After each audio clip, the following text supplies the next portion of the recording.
BlackMenCryToo is an invitation for men of color to feel safe to share their truth and unpack their hurt. My name is Kat, aka Retro Barbie, hashtag bright hair dark liquor, and I created this space as an invitation for Black men to feel empowered to know it's okay that they can cry too. Thank you, Puma, for joining the conversation. Thank you for having me. We're going to do a shot to the yur. That's what y'all doing to the good yur. To the yur. To the yur. To the good yurs, the good peoples.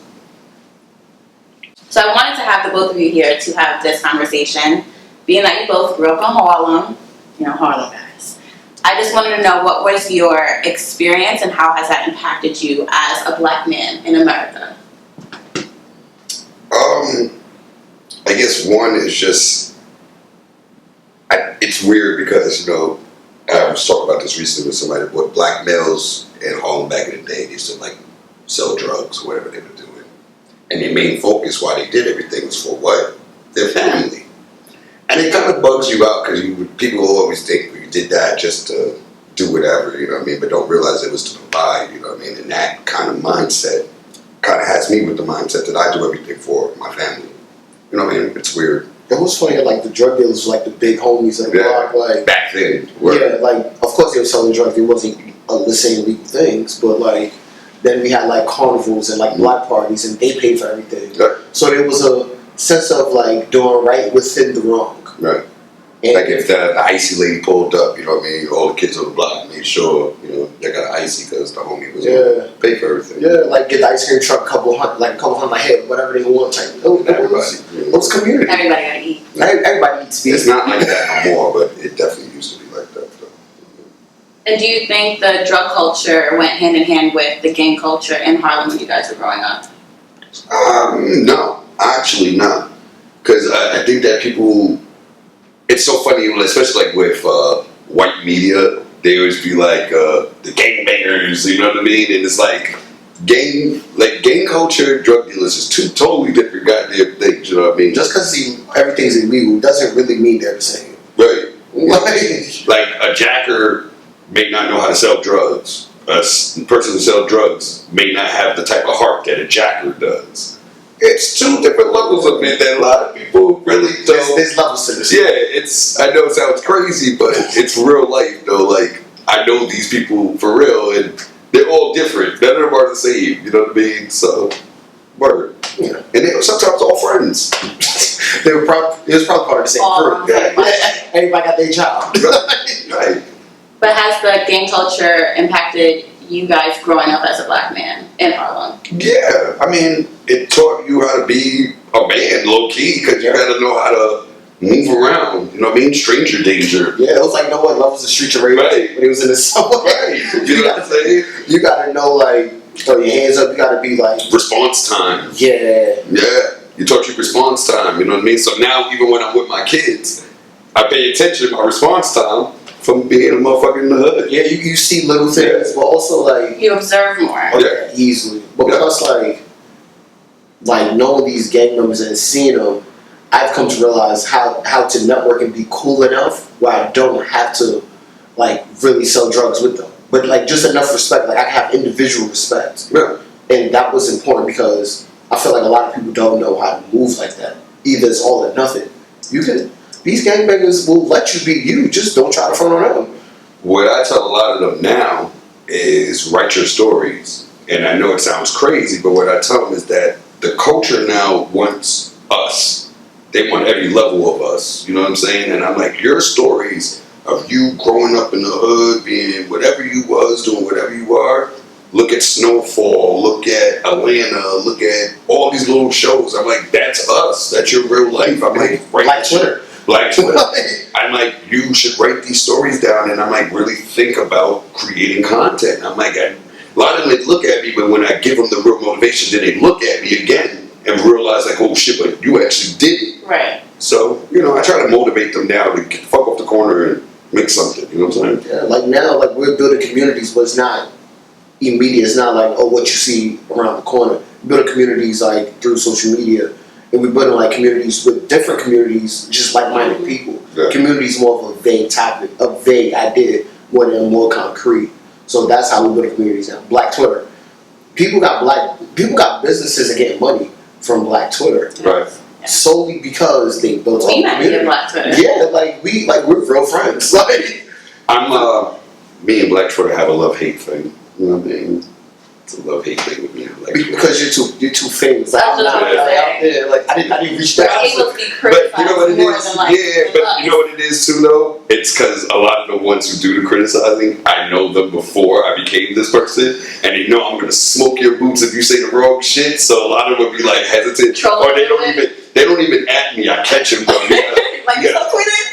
Like, oh, I caught your little tweet. You thought I was gonna see that shit, huh, Like you thought it was gonna scroll past? Yeah. No, I got it. Don't let that one Yeah, rock. it's funny. It's funny. Like there's one of my homies, like he watches the show and he definitely tries to like tweet about it, but without adding me, and it's like so funny because He's sneak tweeting. he be sneak tweeting. I didn't know that was a thing until today. Yeah, man, people do that all the time. Oh, niggas get sneak treated. Especially if they know.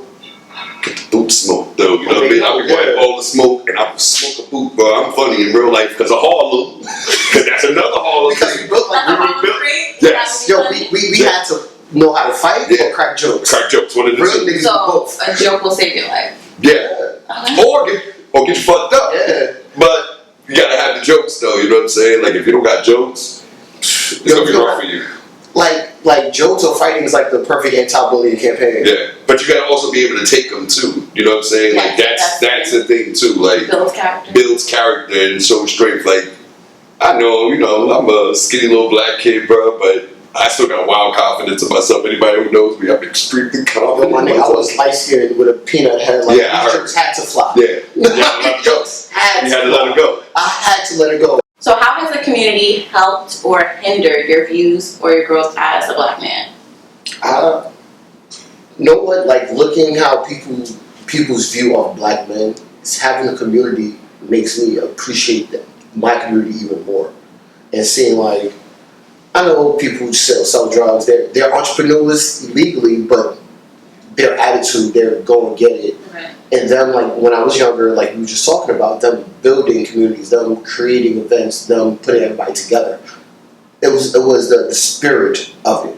Of course they didn't know. I didn't know better, but it was a spirit, and that's what I really like gravitated towards. Like own your block in a way, like own the people, like make the people really care and what you're doing out here.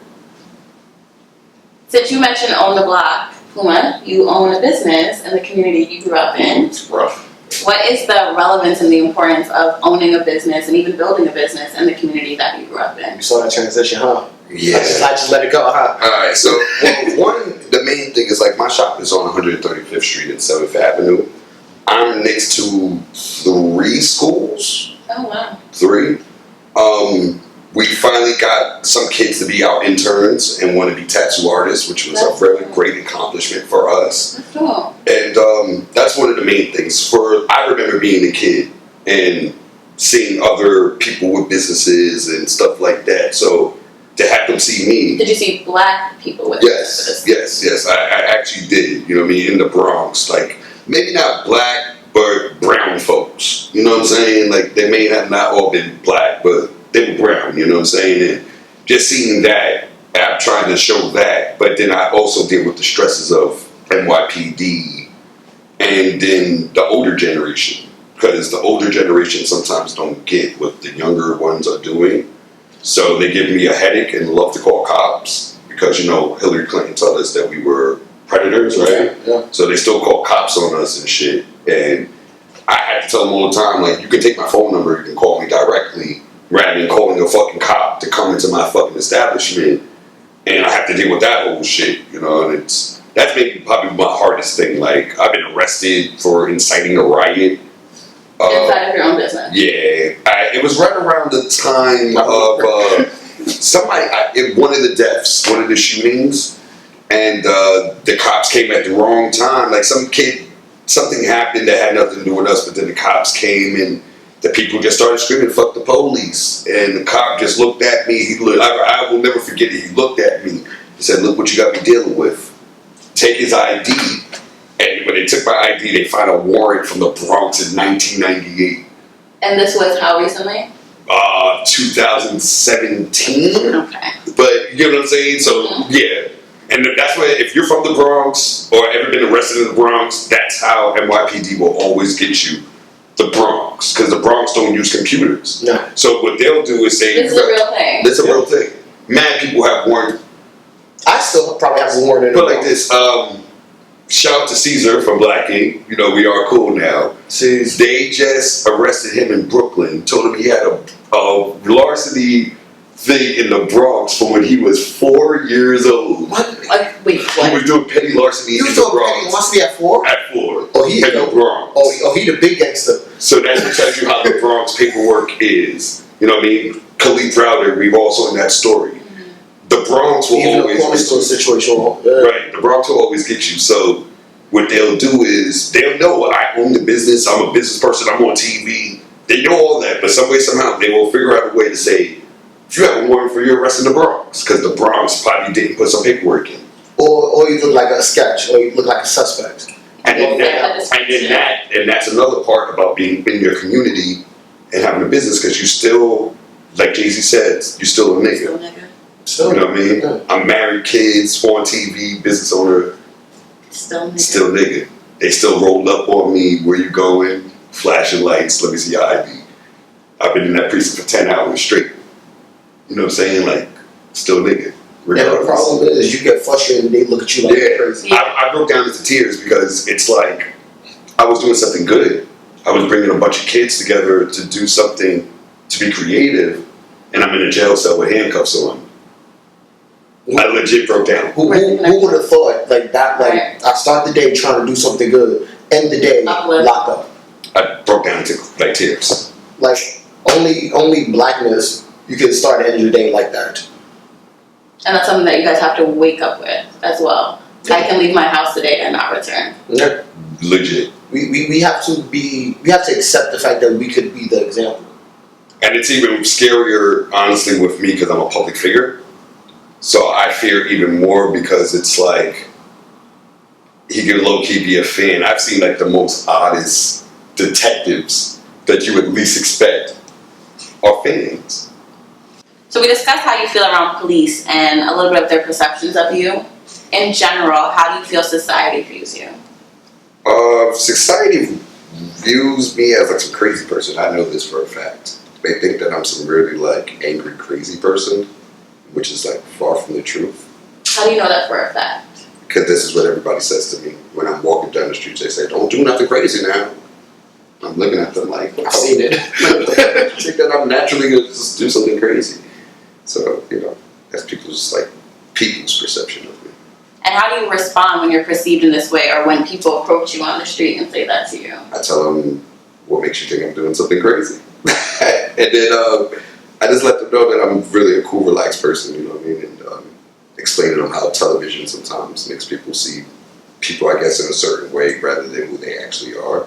But sometimes people on TV present something for you and hold something back for themselves. So, you know, whatever. So you engage in dialogue with everyone that brings your perception? I try to engage in dialogue with anybody who really runs up on me. It's really hard, but I try to because I remember being younger and I worked in a Virgin Mega store and meeting celebrities, you know what I'm saying? And R.I.P. Robin Williams, super nice person.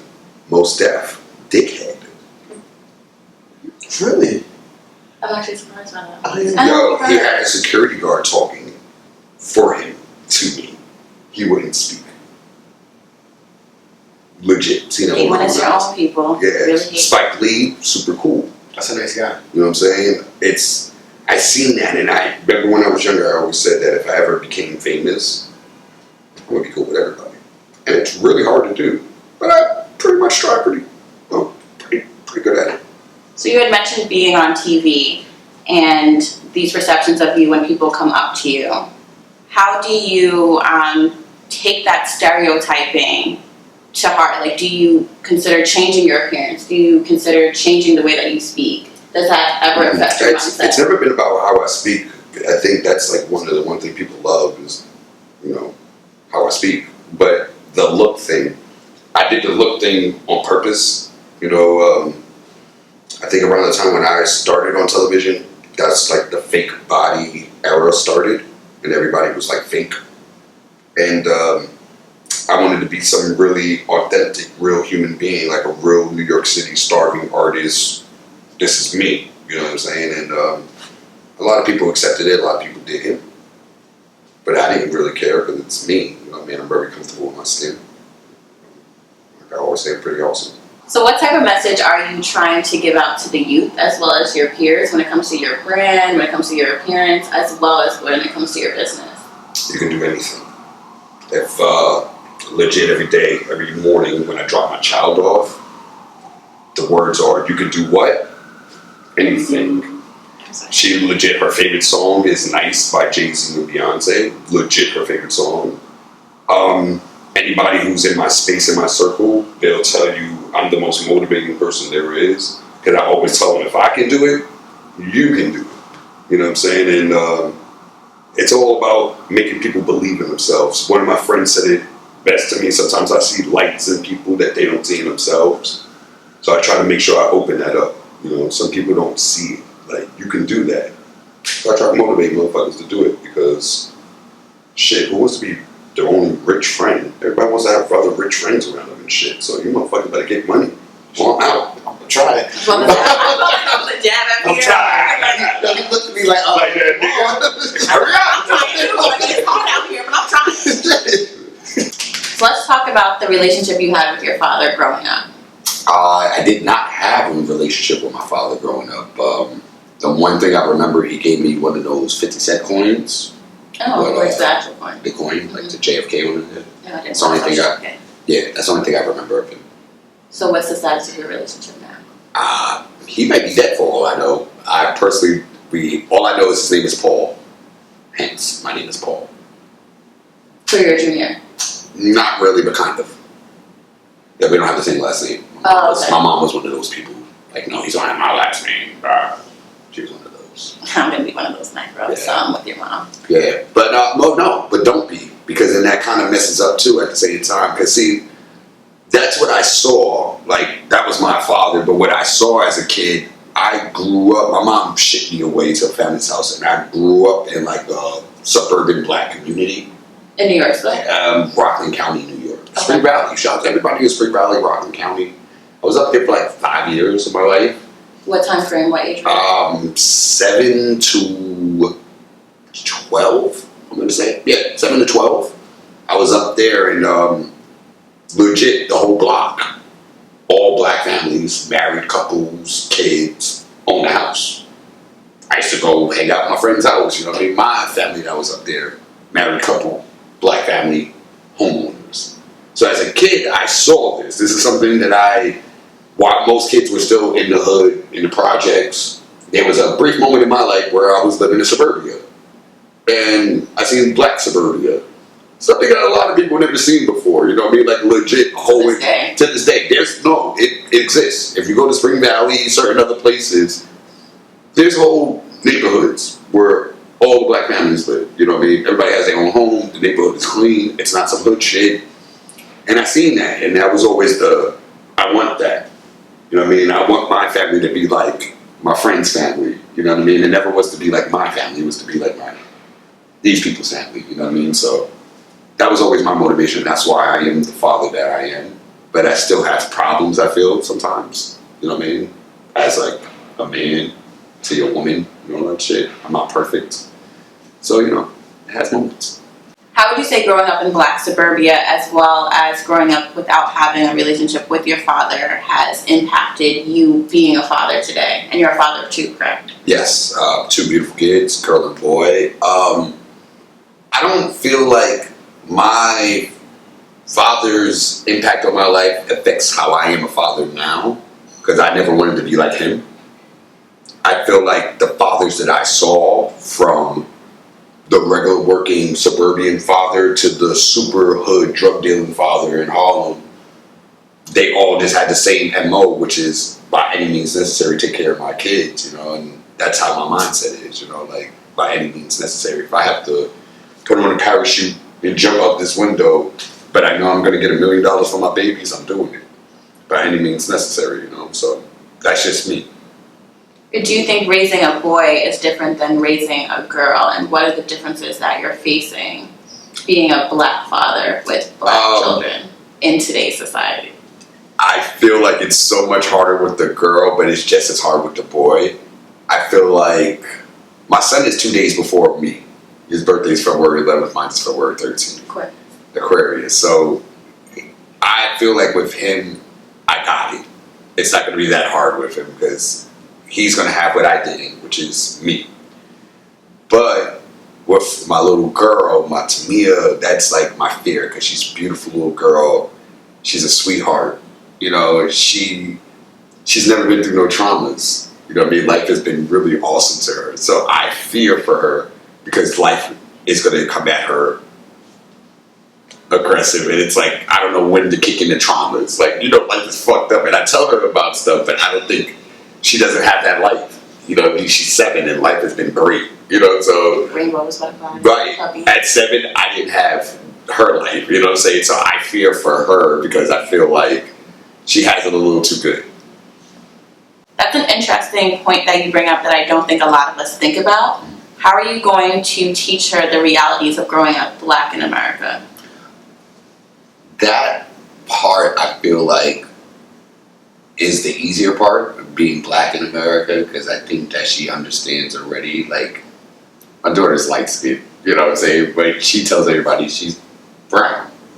So she gets it because she sees her father, you know what I mean? Like I feel like she looks at me and how I carry myself, my hair and all, and she knows about her being a black woman. You know what I'm saying? I think that she's in tune with that. And also she's a Virgo. So sooner or later the Beyonce in her is going to freaking come out. Sasha Fierce. Yeah, I'm not like, I feel like she understands that part. My thing is just, I'm scared of how life is going to come at her because she's beautiful and I know there's going to be some guy like me that's going to come and may not be good in the beginning, and I have to learn that because I'm not a perfect man. I don't want nobody ever. I feel like people see me as a person on TV who got married on television. They put me on a pedestal of perfection, like I'm the perfect guy, relationship goals and shit, and you don't want my relationship goals. I'm not that person to have the same goals as because I deal with traumas. You know what I mean? I've made mistakes. My wife definitely be yelling at me.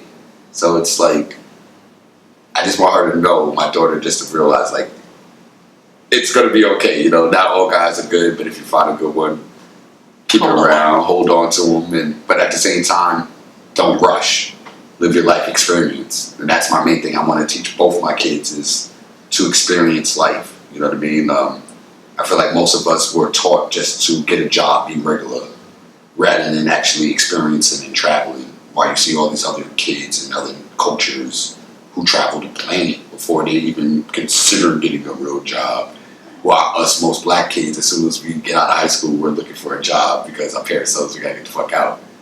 And I don't want my kids to think like that. I want them to really experience life, like learn, find out what you love, you know, and remember that you're a super awesome black person. So, you know, people are going to gravitate towards you, but then people are also going to treat you different and be ready for that. But I think that also they've seen a lot of people who gravitate towards me, so I think they're prepared for that. Like my daughter's really, she's seen it more than my son.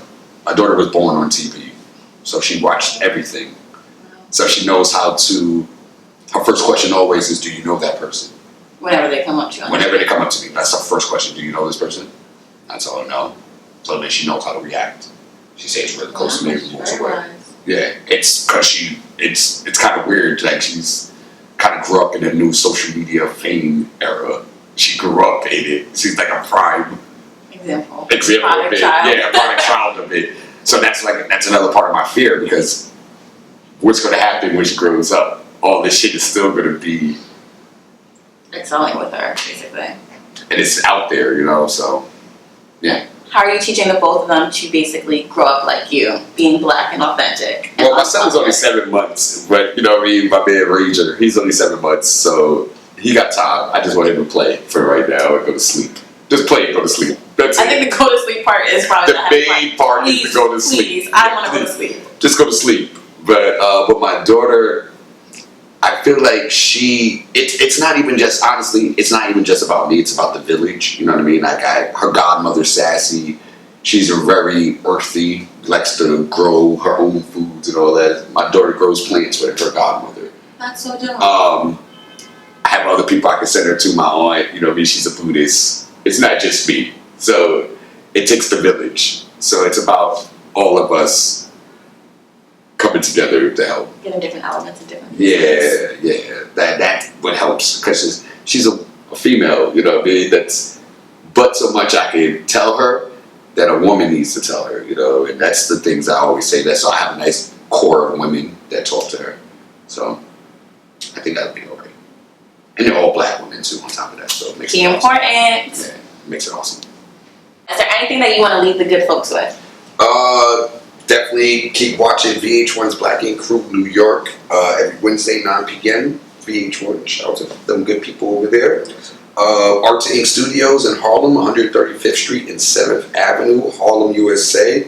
Pull up to the shop. You can't miss it. It's always a good vibe. And Puma 213 on all social media platforms. I'm outside, you know what I mean? Holla at me. IUFONY. Holla at them. Support black business. Support black business, you know what I mean? Black Business Saturdays. That's a legit thing. I definitely try to do that. And what are 3 songs that you guys use to express yourself for whatever mood that you're in? Alright, so let me get in my bag. Okay, here I'm getting my bag. Alright, Okay. let's get comfortable. One song I'm gonna pick is a classic, it's an old school, like real old Teddy. Teddy. Yeah, Teddy. My man Theodore. Okay, Harold Melvin and the Blue Notes with Okay. Teddy singing Pretty Flower. that's a good one. Yeah, he was really in his bag. 2, Neo Closer. Okay, that's random. Because Be in your house like That song gets me every time. yeah, but it feels good. Okay. And that's gonna lead me to the third one. I got some other music for you if you like shit like that. But that's gonna lead me to the third one. Okay. Hov and Ye Otis. What? Yeah, yo. I didn't understand. I hated my job and I worked by City Field. Okay. So there was a boardwalk. Okay. And I worked like 6 o'clock shifts. Okay. So around 5:15 in the morning, I had to walk this entire boardwalk. I hated this fucking job and I needed a reason to actually clock in. Neo Closer and Otis got me to clock in. Okay. You got it. Otis, like it Tied together now. got me. Closer, Otis. It got me not to whip niggas' asses. Like it really. That is a real thing. It got me to 6 months where I could quit and claim unemployment. Okay. Okay. So it means something to me. Okay. So yeah, recognize the energy, vibrations. All right. I would go Hov and Jay-Z. I mean, Hov and Kanye with you, but I'm gonna do New Day. Ah, You know what I'm saying? yeah, Make sure my son never grows up with ego. yeah. You know what I'm saying?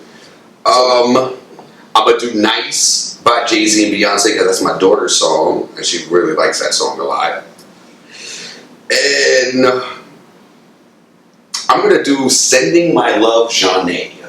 Ah, my man. You know what I'm saying? That's okay. You say, man, that's what the love is. You know what I'm saying? It's like a little classic when we did Yeah, it. you know what I'm Classic saying? album. I listen to the new people, you know what I'm saying? Shout out to Gunner and that hot song, you know what I'm saying? I get into the vibes of the youth. My nigga, the baby smoking shit. The baby, I like the baby. Yo, the Pop baby. Smoke? Baby. Maybe don't shut the Brooklyn. Say you just talked about Pop Smoke But earlier. you know, Give him a shine. And any nigga that pretty much is named or says baby in his verse is kind of like this. I'm just giving Pop Smoke can't get arrested before 2020. Nah, not before the 9 or Wave come out. Because you know, man, I'm tired of seeing New York rappers getting arrested. They get arrested as soon as they pop. Like, Except Davies, he's the only one. Because he ain't pop enough. oh. Enough. Like, And on that note, thank you guys for having us. It was a pleasure. And you can find us on the social medias at BlackMenCryToo, TOO, and follow the hashtag BlackMenCryToo, TOO. And we out.